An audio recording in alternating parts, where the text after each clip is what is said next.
Hello everyone. Nursing lecturer के इस video में वर्बैटम यानी साइकेट्रिक पेशेंट से बातचीत का तरीका या साइकेट्रिक रिस्पांस के बारे में बात करेंगे। Psychiatric therapeutic response in communication से रिलेटेड ये हमारा सेकंड वीडियो है। इसमें हम थेरापेटिक रिस्पांस वर्बैटम के 7 टेक्निकल वर्ड्स एंड फ्रेजेस के बारे में इसके फर्स्ट पार्ट में जान चुके हैं। आज हम मज़ीद वर्ड्स के बारे में जानेंगे, क्योंकि साइकेट्रिक पेशेंट से बातचीत का तरीका काफ़ी मुख्तलिफ और टेक्निकल होता है। ये इन्फॉर्मेशन न सिर्फ आपको साइकेट्रिक पेशेंट के साथ थेराप्यूटिक गुफ्तगू में मास्टर बना सकती है, बल्कि रोज़मर्रा की ज़िंदगी में बहुत से दूसरे पेशेंट और लोगों के साथ कम्युनिकेशन में बहुत काम आ सकती है। Number 1, using touch. टचिंग का इस्तेमाल हमेशा फिजिकल टच नहीं होता है, यानी healing touch and therapeutic touch में फ़र्क होता है। हीलिंग टच में प्रैक्टिशनर पेशेंट को टच किए बगैर, बल्कि बॉडी के डिफरेंट पार्ट पर छुए बगैर थोड़े फासले से हाथ की मूवमेंट से इलाज करता है। इसमें बहुत सारी बैड एनर्जी को कम किया जाता है और माइंड एंड बॉडी को रिलैक्स किया जाता है। जबकि थेराप्यूटिक टच में पेशेंट को मुख्तलिफ सिचुएशन में स्लाइटली टच किया जाता है, यानी टच का इस्तेमाल पेशेंट को बहुत ही मुनासिब अंदाज से तसल्ली देने के लिए, किसी बात पर शाबाशी देने के लिए, हिम्मत बढ़ाने के लिए किया जाता है, जिसमें जेंडर एंड कल्चर का ख़ास ख्याल रखते हैं। थेराप्यूटिक टच में हर शख्स के लिए अलग अलग मायने रखता है और ये टच बहुत ही ज़्यादा सेंसिटिव भी हो सकती है, इसलिए नर्सिंग स्टाफ एंड स्टूडेंट्स इसे अवॉइड करते हैं। Emotionally disturb, upset and angry patient पर किसी भी तरह का टच मुनासिब नहीं होता है, लेकिन बहुत सी जगह पर कुछ पेशेंट्स के लिए ये बहुत ज़्यादा इफ़ेक्टिव भी हो सकती है। जैसे किसी बच्चे के लिए, किसी बूढ़े शख्स के लिए, किसी बहुत ही बीमार इंसान को हाथ पर हाथ रखकर तसल्ली देने के लिए या कंधे को थपथपाकर हिम्मत बढ़ाने के लिए।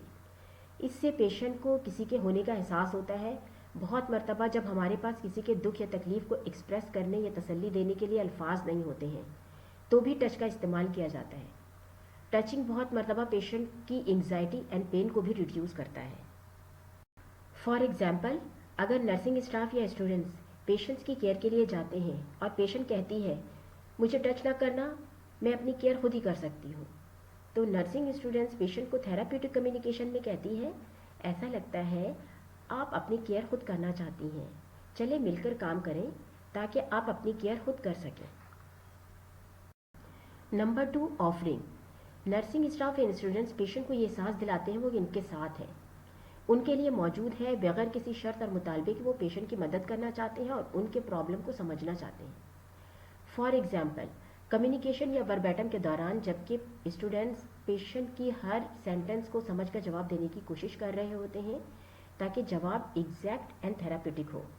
जैसे अगर पेशेंट कहती है मेरी बेटी ने आज आने में काफ़ी देर कर दी है, तो नर्सिंग स्टूडेंट्स कहती है या कहते हैं कि फ़िक्र ना करें, मैं आपके साथ हूँ जब तक आपकी बेटी ना आ जाए। ये ऑफरिंग है। अगर पेशेंट खामोश है, किसी मौके पर और कुछ बोलना या जवाब देना नहीं चाहती है, तो नर्सिंग स्टूडेंट्स कहते हैं ठीक है, हम यहाँ थोड़ी देर चुप बैठते हैं जब तक कि आपको कोई बात याद आ जाए। अगर पेशेंट कहता है मुझे आज घर जाने के लिए तैयारी करनी है, तो नर्सिंग स्टूडेंट्स कहते हैं ओके, मैं आपकी तैयारी में आपकी मदद करूँगी या करूँगा। नंबर 3, परसेप्शन चेकिंग और सीकिंग कंसेंशुअल वैलिडेशन। पेशेंट की परसेप्शन यानी उसकी समझ, शऊर, ख्याल को चेक करने के लिए हमें स्पेसिफिक वर्ड का इस्तेमाल करना होता है। हमें कोई भी बात जनरली तौर पर नहीं करना होता है, जैसे ऐसा तो होता है, ऐसा किया जाता है वगैरह। परसेप्शन चेकिंग हमें पेशेंट को सही तरीके से समझने में बहुत मदद करती है, क्योंकि इसके ज़रिए हम एग्जैक्टली पेशेंट क्या कह रहा है और क्या सोच रहा है को बहुत अच्छी तरह समझ सकते हैं, और पेशेंट के इलाज में ये बहुत ज़्यादा मावून मददगार होता है। फॉर एग्ज़ाम्पल, जैसे साइकेट्रिक पेशेंट नर्सिंग स्टूडेंट से कहता है कि उसके खाने में जहर मिला दिया गया है, तो नर्सिंग स्टूडेंट्स को ओपन एंडेड क्वेश्चन करना चाहिए। What's on your mind about food, यानी खाने से मुतल्लिक या खाने के बारे में आपके दिमाग में क्या है या क्या सोच रहे हैं, और खामोश रहना चाहिए, यानी पेशेंट के जवाब का इंतज़ार करना चाहिए। नंबर 2 एग्ज़ाम्पल, जैसे पेशेंट कहती है कि मेरे हस्बैंड मुझे कभी कोई गिफ्ट नहीं देते हैं, तो नर्सिंग स्टाफ या स्टूडेंट्स हमेशा उसके परसेप्शन को चेक करने के लिए उससे ओपन एंडेड क्वेश्चन पूछती है।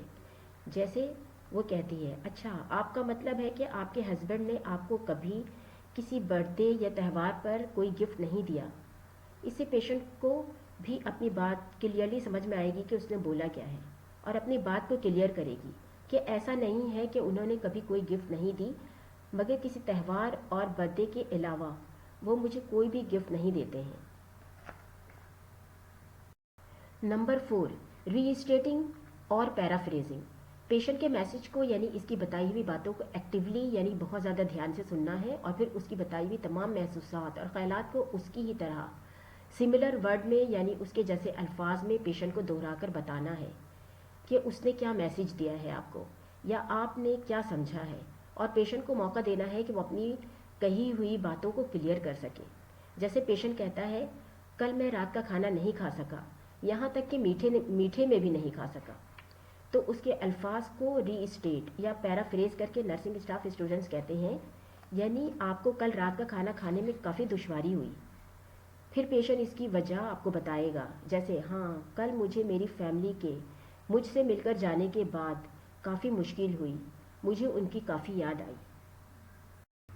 نمبر 5، فوکسنگ، یعنی پیشنٹ کے کسی بھی امپورٹنٹ ٹاپک، مسئلے یا ایشو پر فوکس کر کے یعنی توجہ مرکوز کر کے اس خاص ٹاپک پر مزید بات کر کے پیشنٹ کی مدد کی جاتی ہے۔ فوکسنگ کے اس پوائنٹ پر نرسنگ اسٹاف اسٹوڈنٹس کو ہمیشہ انتظار کرنا چاہیے جب تک کہ پیشنٹ اصل ٹاپک پر بات کرنے پر راضی نہ ہو جائے۔ پیشنٹ کا فوکس پوائنٹ کوئی بھی ہو سکتا ہے، جیسے اس کے آئیڈیاز یا اس کے احساسات ہو سکتے ہیں۔ بہرحال نرسنگ اسٹاف اسٹوڈنٹس ہمیشہ پیشنٹ کی فیلنگ یا احساسات پر کام کرتے ہیں۔ پیشنٹ کو اس احساسات اور اس کے ایموشنز یعنی جذبات کو پہچاننے میں جو کہ اس کے ورڈز، اس کی باتوں کے پیچھے چھپا ہوتا ہے، مدد کرتے ہیں۔ جیسے نرسنگ اسٹوڈنٹس پیشنٹ کی ہسٹری یا اس کا میسج سننے کے بعد جو بھی امپورٹنٹ بات ہوگی اس پر فوکس کریں گے اور کہیں گے آپ نے اپنی فیملی کے بارے میں بہت ساری باتیں بتائی ہیں، چلے ہم آپ کے فادر کے آپ کے ساتھ کیسے تعلقات ہیں، یعنی آپ کی اور آپ کے فادر کی کیسی بنتی ہے، اس سے متعلق بات کرتے ہیں۔